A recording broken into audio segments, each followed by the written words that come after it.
नमो भगवते वासुदेवाय नमः। आज अपरा यानी अचला एकादशी के पावन अवसर पर मैं आपको इससे जुड़ी व्रत कथा सुनाऊंगी। अगर आप इस दिन व्रत कथा का पान करते हैं तो आपके सारे पाप मिट जाते हैं। किसी नगर में एक ब्राह्मण रहा करता था। वह बहुत ही निर्धन था, जिस वजह से गुजारा करने के लिए वह भिक्षा मांगा करता। एक दिन की बात है, वह भिक्षा मांगकर आ रहा था। तभी उसकी दृष्टि एक पेड़ के नीचे गई, जहाँ पर एक राजा बैठा हुआ था। राजा सोने चांदी के आभूषण पहने हुए था, पर उसका शरीर देखकर ऐसा लग रहा था जैसे वह कई दिनों से तपस्या में लीन हो, और इसी वजह से उसने अपने आप से कहा, यह राजा तो तपस्या में लीन लग रहा। इसके शरीर पर बहुत सारे आभूषण हैं। अगर किसी प्रकार मेरे हाथ इसके आभूषण लग जाएं तो मुझे भिक्षा मांगने की आवश्यकता ही नहीं होगी। यही सोचकर वह राजा के समीप गया। उसने राजा के समीप जाकर अच्छी तरह जांच पड़ताल की तो पता लगा राजा ध्यान में मग्न है, और उसने चुपचाप राजा के सारे जेवर उतार लिए। जेवर उतारने के बाद वह वहाँ से भागता हुआ चला आया, क्योंकि उसे डर लग रहा था कि किसी की दृष्टि उस पर ना पड़ जाए। तभी अचानक वह एक पेड़ से टकरा गया और उसी समय उसकी मृत्यु हो गई। मृत्यु हो जाने के बाद वह एक प्रेत बनकर उसी पेड़ के ऊपर रहने लगा। मरने से पहले जो उसने चोरी की थी, इसी वजह से उसे प्रेत योनि मिली। अब वह पेड़ पर रहकर इधर उधर भटकता और आने जाने वाले राहगीरों को परेशान किया करता, जिस वजह से अब कोई भी उस मार्ग से नहीं जाया करता। वहीं प्रेत योनि में आने के बाद वह भी काफ़ी ज़्यादा दुखी रहता। उसने कभी नहीं सोचा था ऐसा कुछ हो जाएगा, और वह मन ही मन प्रार्थना करता कि उसे इस प्रेत योनि से मुक्ति मिल जाए। एक बार की बात है, वहाँ से एक ऋषि मुनियों का झुंड गुजर रहा था।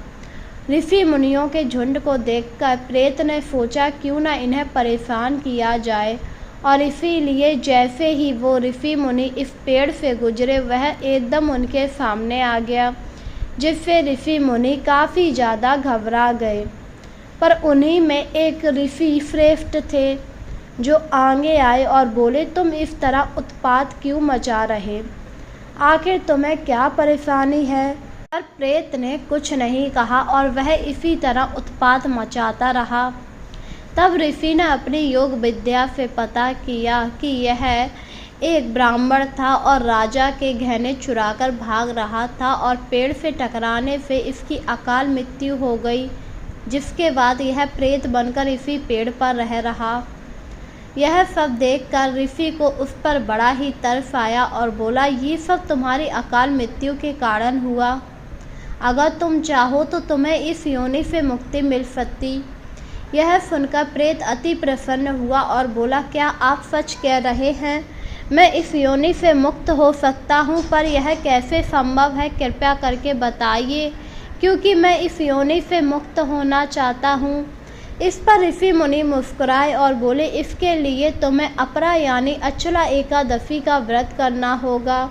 अगर तुम यह व्रत पूरी विधि पूर्वक करोगे तो तुम्हारे सारे पाप दूर हो जाएंगे, इसी के साथ तुम्हें मुक्ति मिल जाएगी। यह सुनकर वह प्रेत काफ़ी ज़्यादा खुश हुआ।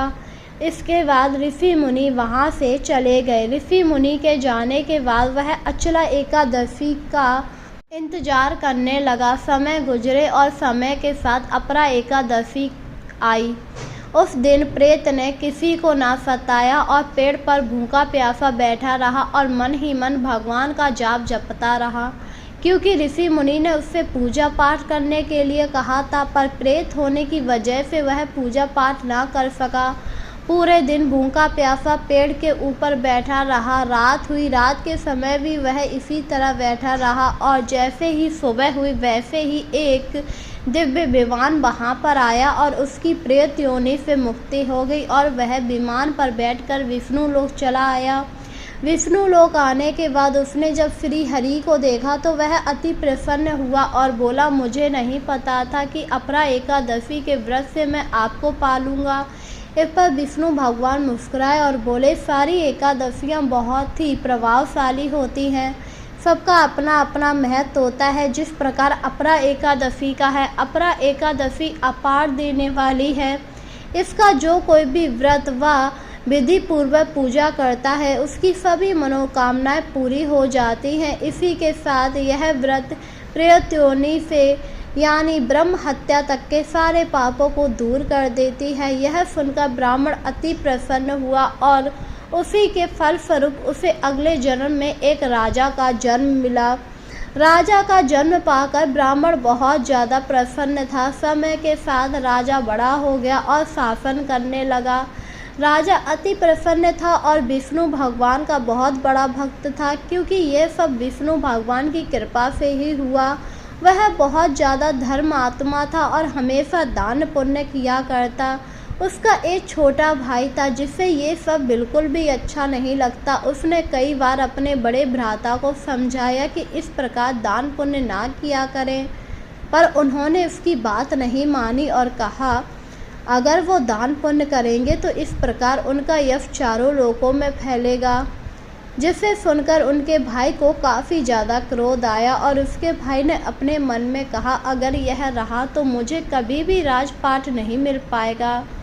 एक दिन की बात है, राजा आराम से भ्रमण कर रहे थे, तभी अचानक उन पर हमला हुआ और राजा मारे गए। राजा के मर जाने के बाद उनके छोटे भाई ने उनका अंतिम संस्कार नहीं किया, बल्कि उन्हें एक पीपल के पेड़ के नीचे गाड़ दिया और वहां से चला आया।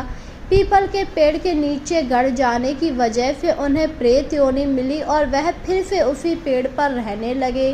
तभी वहाँ से धौम्य ऋषि गुजरे। धौम्य ऋषि ने जब उस प्रेत को देखा तो अपने तपोबल से सब कुछ जान लिया और पता लगाया कि पिछले जन्म में ब्राह्मण होकर प्रेत योनि पाकर अपरा एकादशी का व्रत किया और उसी स्वरूप यह राजा बना, पर इस जन्म में भी यह फिर से एक प्रेत बन गया है। और इसके बाद ऋषि ने खुद अपरा एकादशी का व्रत किया।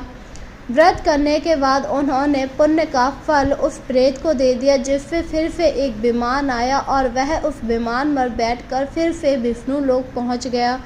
विष्णु लोक आकर उसने विष्णु भगवान से हाथ जोड़े और कहा, अब मुझे कोई अगला जन्म नहीं चाहिए, अब मैं आपकी शरणों में ही रहना चाहता हूँ। यह सुनकर विष्णु भगवान बहुत ज़्यादा प्रसन्न हुए और इसके बाद वह राजा विष्णु भगवान के धाम में ही रहने लगा। इस प्रकार जो भी अपरा यानी अचला एकादशी का व्रत करता है उसके सारे पाप दूर हो जाते हैं और उसे विष्णु भगवान की प्राप्ति होती है। तो बोलिए जय विष्णु भगवान।